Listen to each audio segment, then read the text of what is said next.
Masepa Wanti.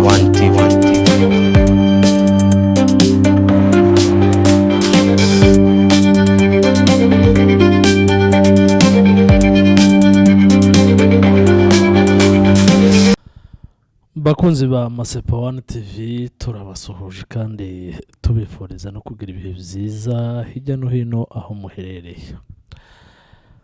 Muri kumwe na Patrick Makombe kuri Mike za Masepa One, nkaba nongeye kubaha ikaze nanone mu makuru yacu y'uyu munsi. Turi ku itariki 6 ariko abandi bari hafi ku itariki 7 z'ukwezi kwa 11 umwaka w'2025.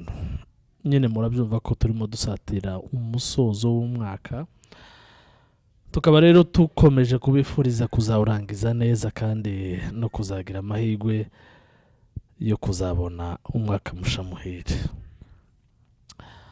Muri kumwe na Patrick Makombe, nkaba rero uyu munsi nabategura ikiganiro rero tugiye kugaruka ku bitekerezo abantu benshi bagiye batanga ku bisubizo twahaye umugabo witwa Kingungwa, uvuga ko ari umukozi w'Imana, ari umupastori. Ikiganiro rero ndetse n'ibindi biganiro byinshi akomeza kugenda akora, umuntu yavuga ko mu by'ukuri ni ibiganiro byose biba bisa. Ni ibiganiro nyine byo kushimagiza leta y'abicanyi, n'ibindi byinshi akomeza kugenda avuga. Ariko noneho ibyo ngiye kuvuga byinshi uyu munsi ni ibitekerezo by'abakunzi bacu bagiye baduhereza. Hari abaduhamagaye tukavugana, hari abatwandikiye, abakoze komenti. Mwese muzukuri turabashimira, mboneyeho n'akanya nyine ko kubivuga. Kuba rero mukomeza gukurikirana ibiganiro byacu no kutwereka ko bibanogera, rwose natwe tubakuriye ingofero. Hanyuma uyu munsi rero abantu benshi baratwandikiye, ariko reka mbere ku mukunzi wacu umwe wavuze ati ikintu yabonanye Kingungwa mu bintu byinshi akunda kuvuga, akunda kugaruka ngo twebwe abamenye ukuri, ngo twebwe turi abantu bamenye ukuri, twebwe tuzi ukuri. Akabivuga inshuro nyinshi mu kiganiro, ubaza ashobora gukoresha inshuro wenda nka 10 avuga ngo twebwe tuzi ukuri, ngo twebwe twamenye ukuri. Aravuga ati buriya iyo umuntu akunda kuvuga ngo twebwe abamenye ukuri, cyangwa agashaka kumvikanisha ko ibyo avuga abavuga ukuri, aba ari kure yo kuvuga ukuri, kandi abasa n'ufite complexe z'ibyo avuga. Akavuga ati ibyo mvuga abantu bose bazi ko atari ko kuri, ariko basi reka ngumize mvuge ko ari ukuri, kugira ngo abantu baruhe bumve nyine, abantu baruhe batekereze none ko ari ko kuri. Atariko ubundi umuntu uvuga ukuri, kandi nanjye ndabyemera cyane, umuntu uvuga ukuri ntibiza bisaba ko yihanukira. Cya kabiri, ntibiza bisaba ko akoresha ijambo ngo ngo ibyo mvuga ni ukuri, cyangwa ngo arahire ngo ni ukuri, ngo ibindi mvuga ni ukuri, nk'ushaka gutsindagira cyane ko ibyo avuga ari kuri. Ahubwo buriya ni uko abazi ko avuga ibyo avuga atari ukuri, noneho nyine agakomeza kugenda agaruka ko ari ukuri mu rwego nyine rwa complexe aba afite y'ibyo avuga, kuko nyine abazi ko atari ukuri. Ariko nyine kubera impamvu z'ubugome, kubera impamvu z'ibyo bahawe, nyine baragumiza bakavuga gutyo. Ikindi, undi mukunzi wacu watwandikiye nawe yaratubwiye ati buriya Kingungwa na bagenzi biwe bagize ikibazo c'imyumvire n'imitekerereze, kuko usibye umuntu ufite ikibazo, usibye n'umwana ukiri mutoya, niwe wenyine uzi utekereza yirozaho. ikintu cyose akumva ko yakwirozaho. Niyo mpamvu aba bavandimwe barimo nyine na Kingungwa ni umuntu utekereza ko ibintu byose ari ubizi, ni umuntu utekereza gusa ko ari ufite ubwenge. Ni twebwe niwe uzi ukuri, niwe ufite ubwenge, niwe uzi kureba, niwe uzi Imana. Noneho narahumiwe n'ubushize yaravuze ngo abantu bose baruguru bataye Imana, ngo ntabwo bakiri kumwe n'Imana, ngo Imana iri ku ruhande rwabo bo, ngo abazi ukuri mugani wiwe. Nibaza urugero rw'imitekerereze y'umuntu ushobora kugeraho afata kominote akavuga ko bataye Imana, ariko akagaruka iwe akavuga ko we ari we n'abumva kimwe nawe, n'abatekereza cyo kimwe nawe, n'abafite imitekerereze nyine iriya yose icuramye nk'iriya, yamara agatekereza ko ari bo bari kumwe n'Imana. Iri jambo numvise no mu kiganiro cy'ubushize nyine abivuga, aravuga ngo abantu ba ruguru ngo bari abashefu ngo n'ubundi banataye n'Imana, ibintu nk'ibyo.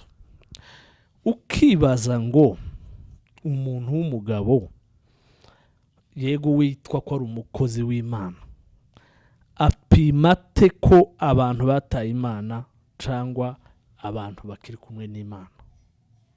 Kubera ko abantu barimo bicwa, kubera ko ibitero bibazungurutse impande zose, ahita atekereza ko Imana yabataye.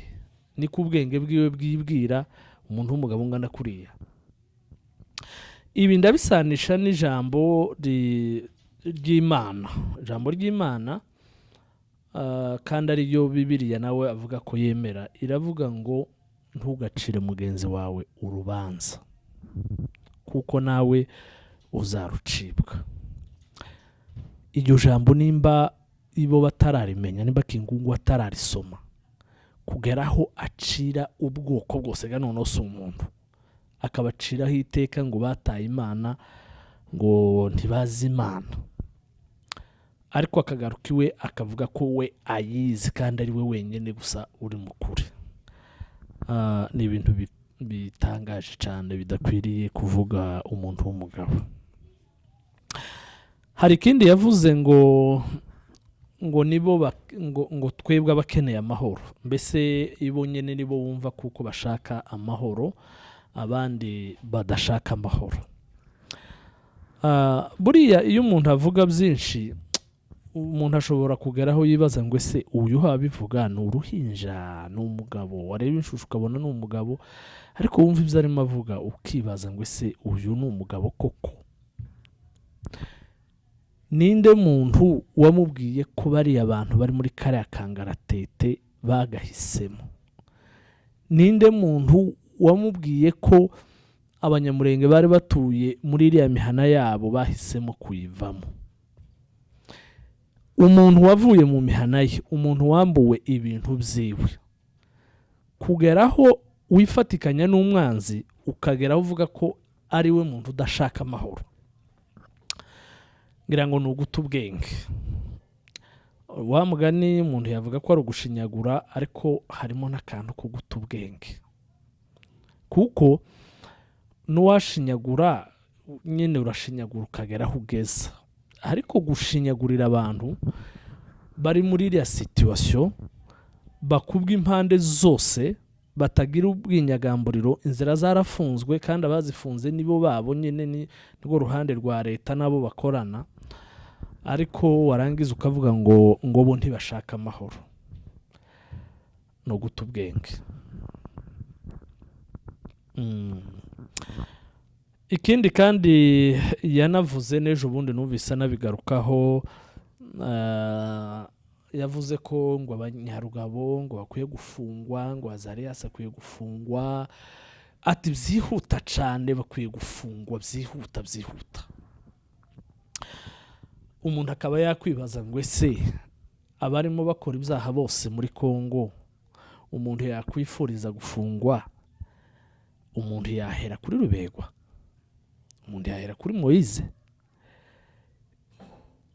kuko bahungabanije iki. Hari inzu y'umuntu batwitse, hari imitungo y'abantu bambuye, hari imbunda bafite, baba bagenda bica abantu kugira ngo ugere aho wifuza ko aribo bagomba gufungwa.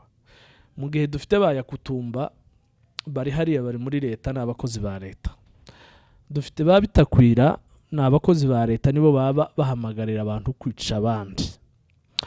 Dufite iriya takataka yose y'abazalendo iri hariya, ariko abo bose ntubifurize gufungwa, ariko ukifuriza bene wabo, bene wanyu. Byahise binibutsa wa mugabo wavuze, hari umugabo wavuze, ngira ngo abantu benshi barayizi, sinza nibuka n'izina rye, ariko ndibuka ko yavuze ngo akagara nta mbaraga kagira, atari ko yoba kari kazigira, ngo kaza kagenda kica umuntu umwe gatora umuntu umwe muri bariya bategetse nyine, ahereye kuri ba Rubego, ahereye kuri ba Nyarugabo, ahereye kuri ba Seretanda, umubyeyi wacu Bitebetebe, avugamo ba Revera Harera, abakozi b'Imana bahagararanye n'abaturage hariya, avugamo ba Gadi Mukiza, vice guverineri wabaye muri biriya ziriya ntambara, avugamo ba Rubibi Senkade, umugabo w'intwari wahagararanye n'abaturage, agahangana na biriya bitero, akandika amadeklarasiyo atabarika, kondane, amagana, atabariza. Ariko uwo muntu w'akagara uri muri meme ideology nyene na bakingungwa, aravuga ngo yo bakagara kari gafite imbaraga ngo gahere kwica abo ngabo. Ni ibintu bitangaje kabisa, ibintu bitangaje kandi ni ibintu bibabaje. Niyo mpamvu rero n'abangaba nabo bavuga, uyu mugabo wavuze ati yo bari bafunzwe, nawe ni nkaho yovuze ati yo batwari tubonye urupfu ngo rubice, sinzi nimba ariho nawe yobonye amahoro. Ibindi nanone abakunzi bacu batwandikiye baratubwiye ngo uyu musaza aba bene wacu nyene bagiye amatambi, bagiye ku ruhande rw'umwanzi, n'abantu bameze kayangungura, baza bavuga ngo iri mu busa. Muzi ko hari umugani bazavuga ngo ingunguru iri mu busa ngo niyo izisakuza, ariko ingunguru irimo ikintu ntizivuga, unayikomanzeho ntiyasakuza cyane. Rero nabo ni ingungura ziri mu busa, ariko naje no kunabitekereza nyine nsanga wa mugani bishobora kuba ari byo. Umuntu ufite ubwenge, wa mugani bazavuga ngo utazi ubwenge nyine azashima ubwe, utazi ubwenge ashima ubwe. Kandi iyo umuntu yibwira ko afite ubwenge, aba ari kure yo kugira ubwenge, abataragera naho atekereza ko yagira ubwenge. Niyo umuntu avuga ko hari ibyo azi, aba ari kure yo kuba hari ibyo azi, aba ari uwo kugirirwa imbabazi nk'abandi bose. Aba bagabo rero nabo ni muri urwo rwego rero. Mu by'ukuri abantu bavuga ko nta muntu w'umunyabwenge, nta muntu ufite ubwenge uzahora avuga ngo nibo bazi ubwenge, ngo nibo babizi, ikintu cyose ngo nitwe tubizi, ikintu cyose bigize babamenya, ikintu cyose bigize ko ari bo bazi ibintu. Ni ibintu bibabaje kandi nyine binagayitse, biteye n'isoni, biteye n'isoni rwose. Ariko muri rusange rero ibintu byo kwitekerezaho, ibintu byo kwirozaho, kumva ko mu by'ukuri ari wowe uzi ibintu, ni wowe uzi gutekereza, ibintu byose urabivuga, ni ibintu biteye isoni. Ikindi ngarukaho nanone kandi banavuze, n'ejo bundi numvise Kingungwa yaragikomojeho, yaravuze ngo iriya myigaragambyo yabaye iwacu ngo nabo sibo, akavuga ko bakoreshwa. noneho numvise n'abandi bagenzi biwe nyine rimwe na rimwe yabaye nk'intero, yabaye indirimbo bose baririmba ibyo abanyamurenge bavuze. Rero si n'abanyamurenge gusa n'abandi ibyo bavuze baba atari bo babivuze. Kumva umuntu uri nka Kingungwa kuko urahangara abashefu bangana kuriya, abashefu bahagararanye n'ubwoko, abashefu bakoze iyo bwakabaga, abashefu batabarije ubwoko, n'uyu munsi bakomeje gutabaza, ariko ukageraho utekereza ko ari we ubizi kubarusha, ngo bariya ngo nabo sibo, ukagera naho nyine utangira kubita amazina abashefu bacu twavutse dusanga ari abashefu, bagahagarara muri uriya mwanya, bagahagarana n'abaturage, atari umushahara, atari iki, ariko ngo nibicara bagatekereza ngo muze muvuge ngo buriya nabo sibo, nibicara bakagira icyo bavuze muze ngo yaye buriya ngo bakoreshwaga, iyo miterere irashaje, imitekerereze n'imivugire rwose ni ikintu giteye isoni. Ikindi kandi banavuze kuri ziriya ngabo z'u Burundi ngo aho bari bafite amahoro, ngo aho bari ngo hari amahoro. None buriya ko barasatira biriya birindiro cyangwa biriya bitero ko barabigaba kugira ngo bashake amahoro. Ni amahoro buriya yabarajije ku ijoro barimo bashakira abanyamurenge kugeza aho badeployinga ziriya ngabo zose ku mpamvu yo gushakira abanyamurenge amahoro. Aho bari kumwe na Mayimayi, aho bari kumwe na FARDC na FDLR. None murashaka kubwira abantu ngo buriya biriya bintu byose barimo bakora ni ku mpamvu z'amahoro? Nimba bari bafite amahoro aho bari ku Ndondo n'ahandi mwavuze, nibakomeze barindira abo ngabo amahoro, nibakomeze babaho ngaho, ayo mahoro bafite bayaha abo ngabo. Ninde utazi ko hari abo bakubise bagapfa bishwe n'inkoni cyangwa bishwe n'amahoro? Ejo bundi uwo mwana waguye hariya Mucakira ni mu karere bo bagenzura yaziziki. Ayo niyo mahoro murimo mwigisha abantu, mushaka kubwira abantu ngo y'abarundi bafite amahoro? Niba bayafite bakaza noneho bakagera naho bafungira abaturage inzira yo kuja guhaha, bakavuga ati nta muturage wemerewe kuva Minembwe ngo aje guhaha ibuvira, ngo aje guhaha ku Ndondo, ari misoko yo mu Mitamba, ari misoko y'ahandi. Ayo ni amahoro muba mumubwiye, niyo mahoro muba mubazaniye abaturage ngo ngaya amahoro twabazaniye naya ngaya. Ibyo rwose ngira ngo namwe murabizi ko atari amahoro, ahubwo nyine ari intambara. Tukaba rero mu by'ukuri abantu bose bumva bagomba guharanira uburenganzira bwabo bagomba guhaguruka. Ikindi congeyeho turaha Paul ubwoko bwacu bugize ibihe muri izi ntambara n'ejo bundi zabaye hariya, nazo turaje tuzigereho. Mukomere cyane kandi Imana iri kumwe namwe. Nikimenyimenyi iyi myaka yose ishize muhanganye na aduyi ubarusha ubwinshi inshuro ngira ngo zitabarika, ariko nanone umunyamurenge akaba gihari.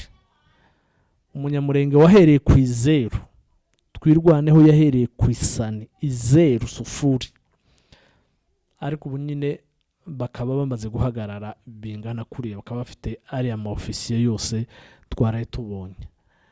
Nukuri ni icyizere cy'ejo heza, kandi byanga bikunda ziriya mbaraga zizakora ibikomeye, ziriya mbaraga zizogera ku bintu byinshi. Abantu rero mukomere, abantu mukomere ku muheto barwana shaka, abari hirya no hino namwe muzi icyo mugomba gukora. Umuntu wese wo mu rwana shaka agomba kwibwiriza gutanga umusanzu aho uri hose, ayo waba ufite yose. Tekereza guhagararana n'abavandimwe bari hariya, byibura ico kilo c'isukari ukaba wakigura, cyangwa se umunyu cyangwa ikindi kintu cyari cyo cyose mu mafaranga yawe icyo yabaciye cyose nubwo rwaba urudolari rumwe rushobora guhura n'urw'uwundi cyangwa rwagera idolari 10 zikabasha kugira ikintu gitoya zagura kandi cyafasha abari hariyo. Dukomere ku rugamba, dukomere kandi abari hariya muri ntwari, muri ndashikirwa. Hari igihe ubutwari bwanyu, gukunda igihugu kwanyu, kwitangira ubwoko bwanyu, hari igihe bizagera mukabona umusaruro wacu. Mukomeze mugire ibihe byiza kandi bakunzi bacu, dukomere ku muheto, ejo ni heza.